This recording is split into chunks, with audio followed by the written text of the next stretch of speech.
is out there, in the dark, hiding, waiting. It's big, strong, fast, and it's hunting people, tearing them off the streets, screaming into the night. Make no mistake, it's out there.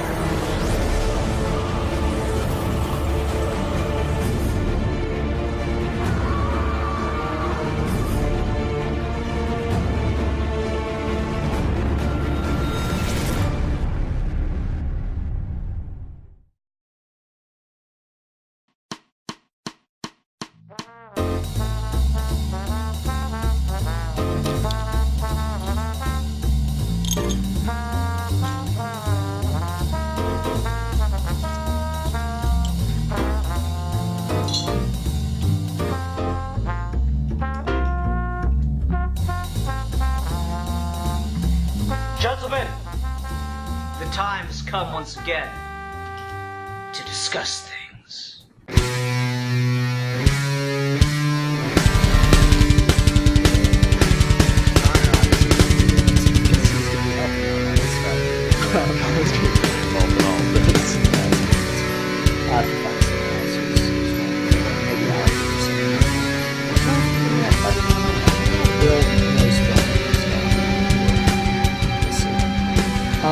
Alright, you ready?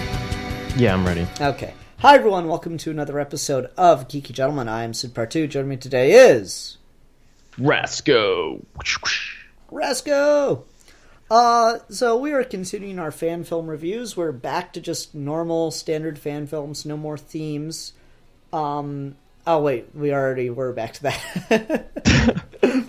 Anyway, and I picked what we're talking about this week, and that is a Batman fan film called The Demon in the Dark. This was Batman versus the Secret Six. So let me ask you, Rasco, you ever heard of the Secret Six?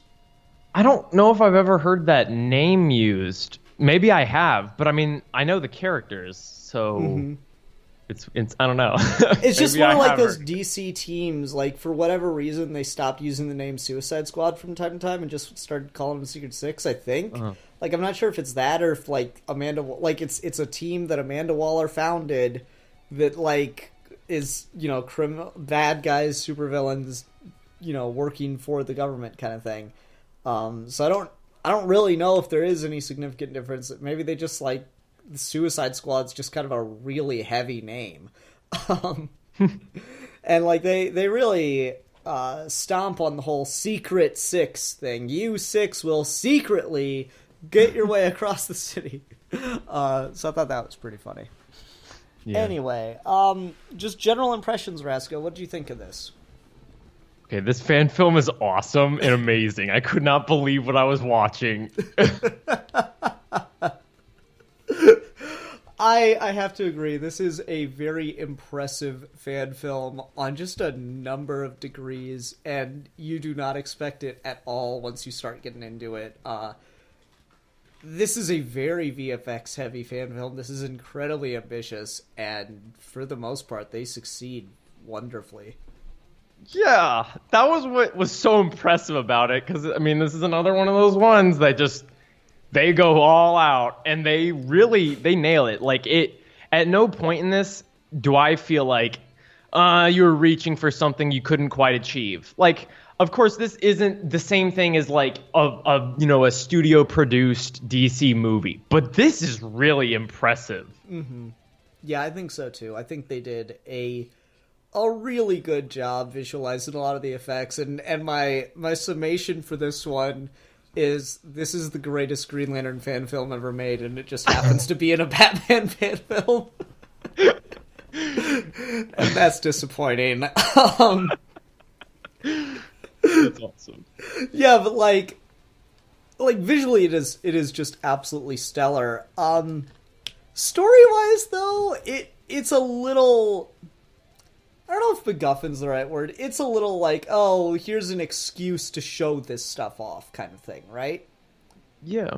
Yeah, and so that side of it, I'm like, oh, well, I mean, I guess. It certainly functions, and is certainly entertaining to watch, but, like, end of the day, it's like, okay, they just keep running across town. Seems like maybe they could all stand and fight at once or something. Maybe. I don't know. Maybe. They got a mission. They're sticking to it. Yeah.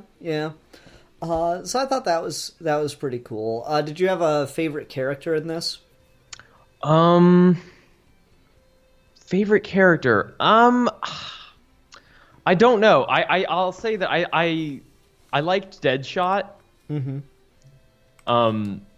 I thought he had some funny moments, and I don't know how Deadshot that is because I don't know Deadshot as a character, like from the comics or anything. I mean, like I'm like very in a passive way, very familiar with him, but I don't really know how true to any other interpretation of Deadshot this is. But I liked him.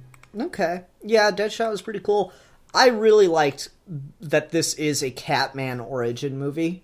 Mm-hmm. I don't know if you've ever seen Catman before, but I just sent you a link, and that is probably the best possible way to give Catman an origin I think I've ever seen. Yeah. I thought that was incredibly brilliant. I thought the actor that is playing Catman did just a wonderful job being a smartass and being ridiculous in all the right ways. Yeah, he was good. He was really good. He was very natural, I felt. Yeah, I thought so too. And like, I really like the end where he's just like screaming and hollering about Batman's just a guy in a suit. And I like the idea that Catman's suit is just visually atrocious, no matter what updates you put on it. And so like, he's doing it as a middle finger to Batman. It's a really fun and interesting idea. Yeah, that definitely. It's like that's the only way you can make something so not the only way, but that is a great way to make something that is just kind of so ridiculous a little bit more believable. Mm-hmm. Yeah. And so I thought that really worked. It was cool to see some of the other characters realized though, like Silver Banshee. I mean, looks better than the one in Supergirl. I also really liked the way they did Giganta. I was not expecting that the first time I watched this. I was like, okay, I've got a pretty good idea who most of these people are. Like, obviously Bane, obviously Deadshot, Catman kind of became apparent throughout. I was unsure. I was pretty sure on Banshee. I was unsure on who Giganta was going to be until it became apparent who she was. And I was unsure on the other girl that's wearing like the belly shirt or whatever. Her I had to Google. That's Scandal Savage, who is a Gail Simone character I believe created for Secret Six, book she was writing for a while. So I thought, but it was pretty cool to see all these characters realized on film. And again, Giganta is just awesome. Just to see Giganta stomping around the city is pretty cool. Yeah, and this is one of those I really like stories that kind of are unique and interesting because of the perspective that's chosen. Like this is like the reverse Batman story where Batman is kind of that like literal monster that you're afraid of and is like inhuman and how creepy and scary he is. Mm-hmm. And the way he stalks them and all the shots where it's like his silhouette are awesome and really creepy. And then when you get to like the Green Lantern fight and they're in the middle of that, it's like I love stories like that where there's a bigger story happening, but that's not the story you're watching. You're watching this thing. Yeah, and like I found the Green Lantern fight to be this interesting thing because it comes literally the fuck out of nowhere. Yeah. You are not prepared for that whatsoever. And while it is happening, it is epic as shit. I really like the way they did the Green Lantern costume. Admittedly, you don't see it for too long, but there's a behind-the-scenes thing you can watch for this. And what they did is they have just, like a black uniform that the dude's wearing. But then the green parts are actually just blue that they take out in post and then put, like, energy there. I was like, that worked. That was a very effective choice. That is a really good way to visualize it for a, low-budget fan film kind of thing. Mm-hmm. And just, it was a very effective, very good-looking choice. But yeah, I like the perspective of, okay, we're running from this demon thing, and there's this massive battle happening between two essentially gods. I'd rather run towards that than sit here and get taken down by this demon. I thought that was really, really cool. You mentioned the shots of Batman just stalking in the shadows. It was really cool. They just got plates and like clear, just simple plate shots of different locations, and then they got shots of their Batman actor in costume on a green screen, and then they just merged them together, and it looks really, really good. It is very comic booky, you know. That's just kind of the thing Batman likes to do in the comics, is just perch on rooftops and scare the fuck out of people. Yeah, and it was really cool. It was. It was really cool. I think the best shot in this is when Giganta falls backwards onto the building, and you see it like ripple wave towards you as the glass shatters as she falls. That shot is really impressive just in and of itself, but it gets even more impressive because I watched the behind the scenes thing for this. There were people all inside that train station. Wow. Yeah, and they were able to take him out in post, and like that is a lot. Like, you know, when people say, "Oh, like you could look at this and go, okay, the effects look pretty decent." I mean, you mentioned before it's not like Hollywood level, and I'd agree with that as far as the you know, fantastic stuff. But as far as just getting clean plates, when I know there are people on those city streets, and I know there are people in that train station, and you're able to take them out, I mean, it's not, you know, unique or anything. That's something people in industry do all the time, but it's still really impressive that they're able to do that, you know? Yeah, they also like put a bunch of like Gotham City, like the text Gotham City, like there was a police car that said Gotham on it, and I imagine that was done in post, and there was like a couple different signs and things like that were like references to stuff in the DC universe. Yeah, that is all over the place. There's like LexCorp logos. When they're in Times Square, there's a big poster for Zatar, who is Zatanna's father. That was really, really cool. There's a lot of stuff in here. And then there's like really subtle little stuff. Like at one point they go around a corner and there's a really old poster for the Mark of Zorro. The movie Bruce Wayne saw when he was a kid. Yeah, that's awesome. Yeah, that is just really, really impressive. Something else I really liked visually was how Batman would come on screen. Like, you just would see a lot of silhouette and a lot of shadow, but like when he was closer to them, when he actually appeared on screen, like I really like that shot where he takes Scandal Savage away and Catman and Deadshot have to run away from him. Like, he just, you know, it looks demonic. You know, as a Batman fan, you know that he's kind of dropped on him. Like, you've played the Arkham games. He's dropped on her and knocked her out, and now he's grabbed her and shot his grapple gun up and flown away with it. But the way it's, like, just kind of in the background, it's slightly out of focus, and then he just ascends with her. It's really unsettling, and if you put yourself in the shoes of someone that doesn't know this is a person, it's creepy. And it really, really works, and it kind of goes to that whole criminals are a cowardly and superstitious lot thing. So I really like that. Do you have anything that you thought like didn't really work here? Visually, story, or whatever? I don't know if there's anything that like just blatantly doesn't work in this. It's really, I don't know, it's really hard. Do you have something like off the top of your head? No, I don't know if I do either. Again, like, it's not much of a story, really. Like, the ultimate turn of it I really like, but at the end of the day, you know, okay, instead of running, we're gonna stand here and fight him. But at the same time, they think he's like some kind of supernatural beast, so that kind of unravels in and of itself. And also, like, did they mention if they have like bombs in their head? No, they didn't mention that at all. Okay, well, maybe it was like some sort of thing where it's like, well, we told you what to do. You have to go to this location.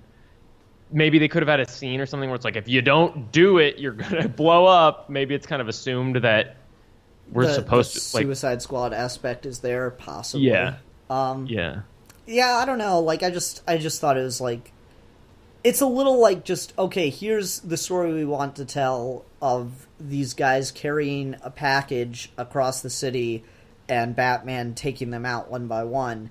It's just a matter of like, you know, it's a matter of like, that's the story you wanted to tell. I'm not 100% sure if you justified telling that story or if it's just kind of like, okay, just take it and go with it.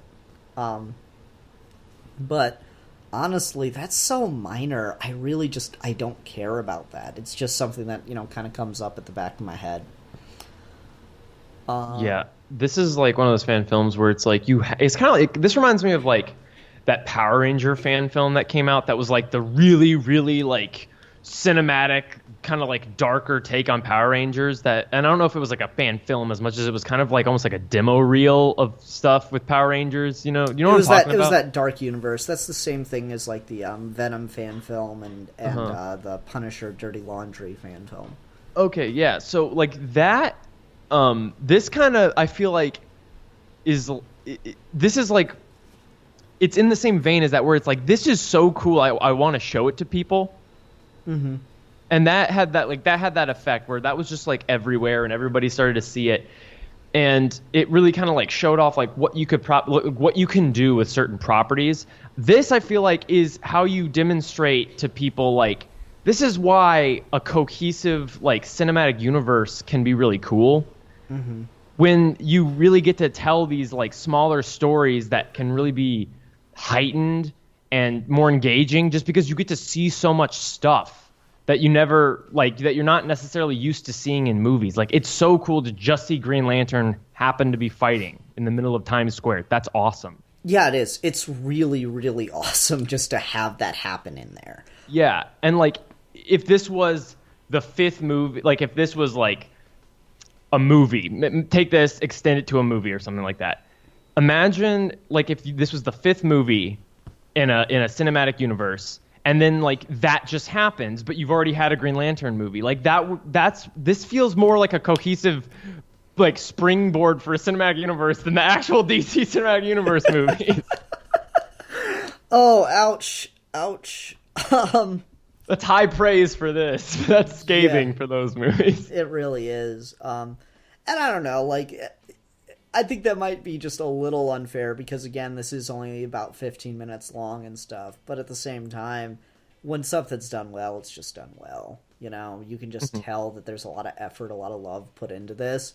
And it just really shows. It's, you know, I talked about it a couple fan films ago about if you're going to do an effect, that's fine, but you shouldn't always do the same effect the same way.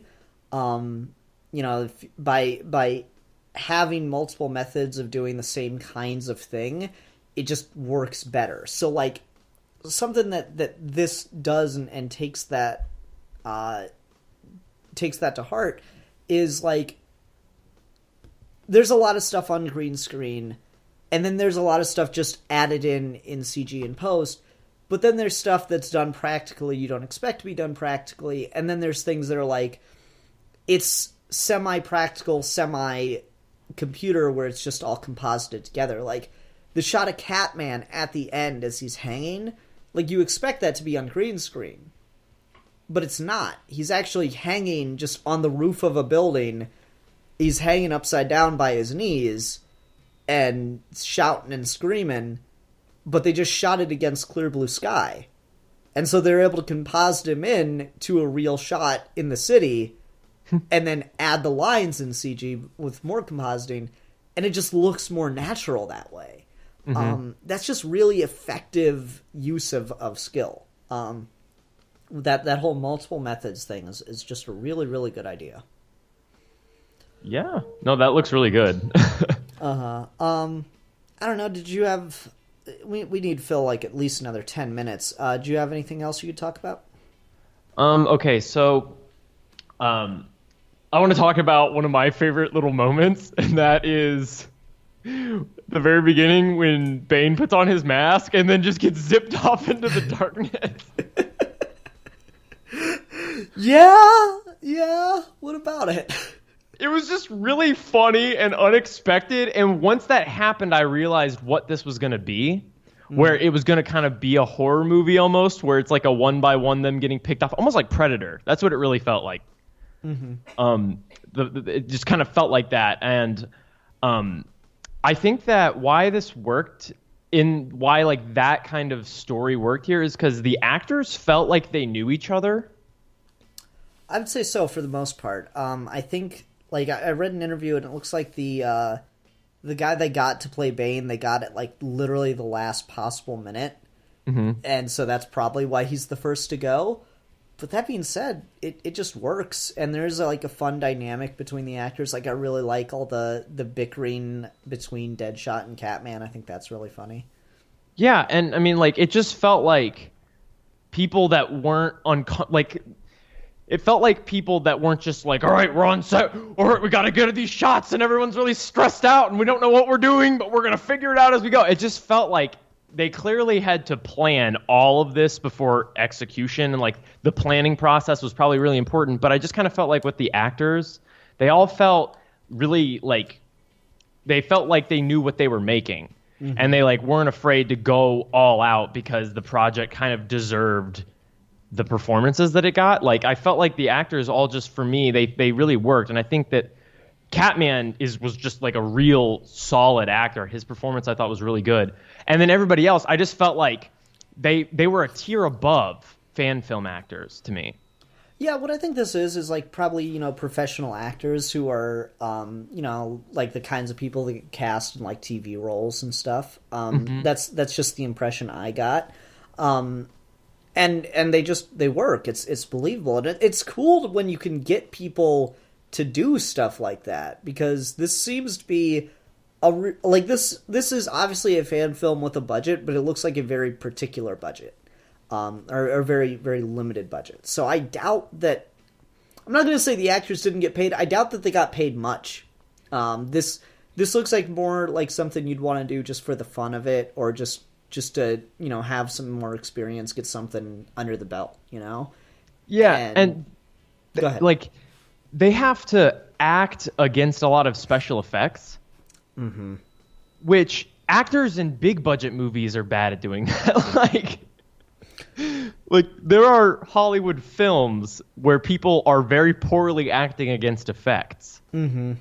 Yeah, it's these people here did a pretty great job, I think. Oh no, I completely agree. That is one of the hardest damn things to do too. It just, like, when you think about that as an actor, oh yes, there's a dragon in front of me, and really it's just a tennis ball. And like like that's one of the funniest things you can see is like when you look at the real footage behind the scenes of like before the CG is added. Like, I crack up watching some behind the scenes footage of Game of Thrones. Like, there's some really intimidating ass scenes with Emilia Clarke and the dragons.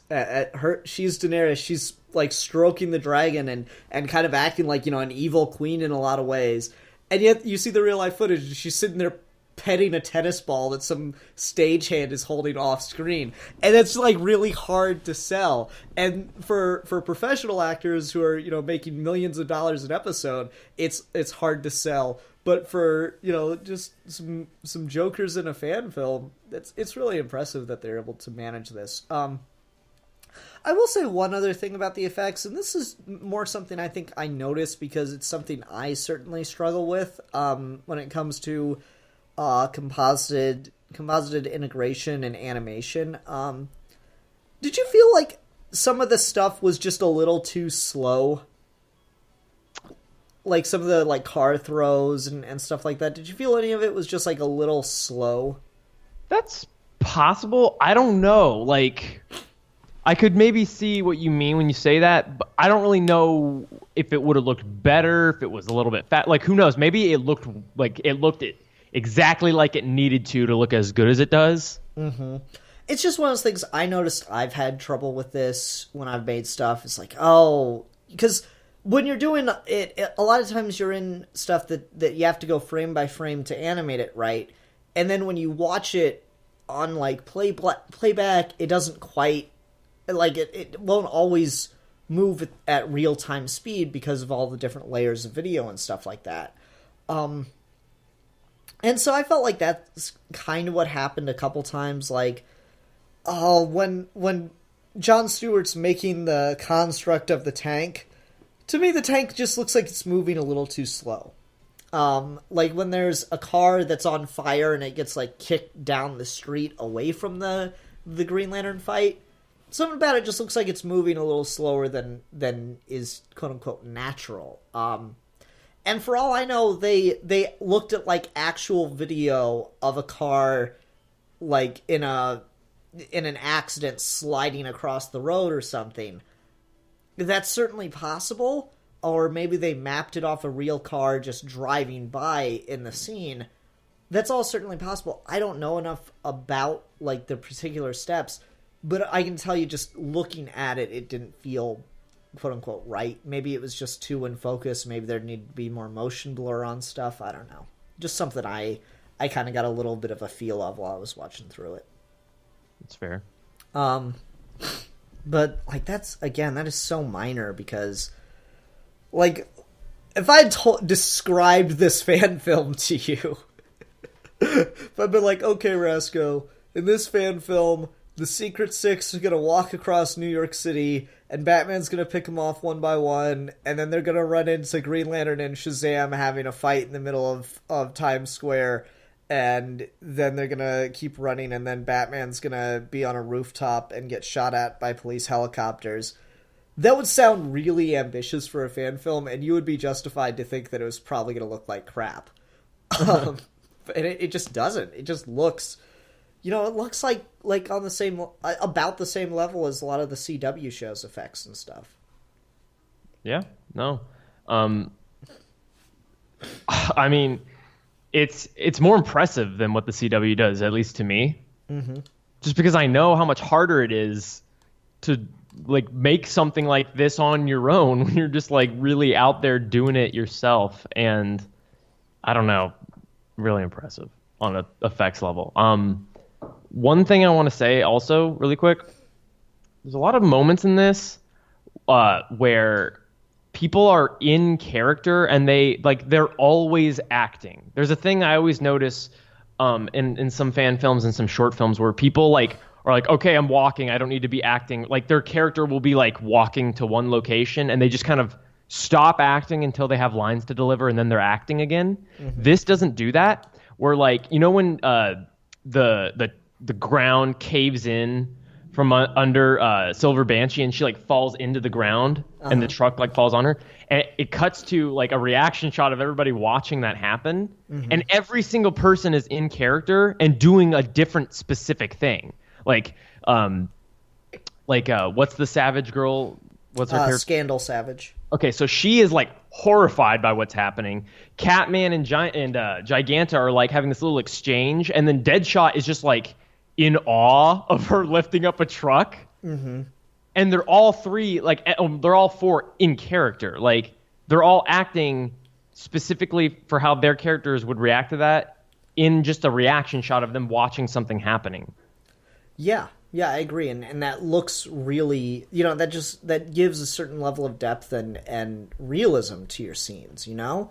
It just makes it feel better and it works, you know? This is just, it's there's nothing really to say about it beyond it works. It makes it a more immersive experience.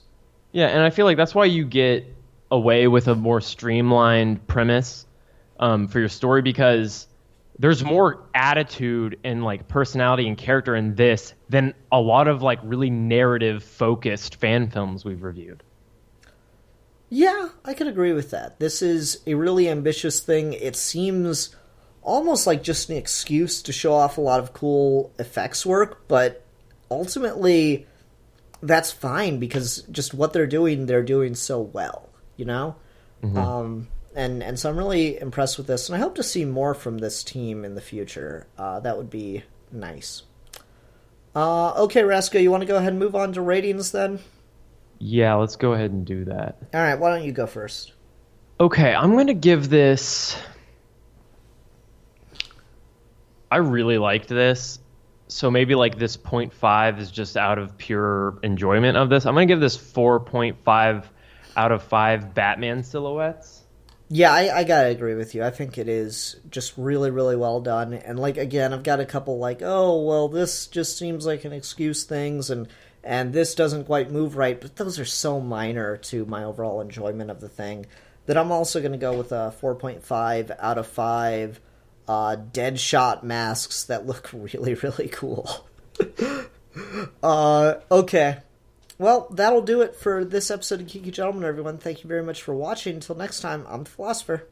And I'm the beta male cuck. And we are your Geeky Gentlemen. And we will be discussing things.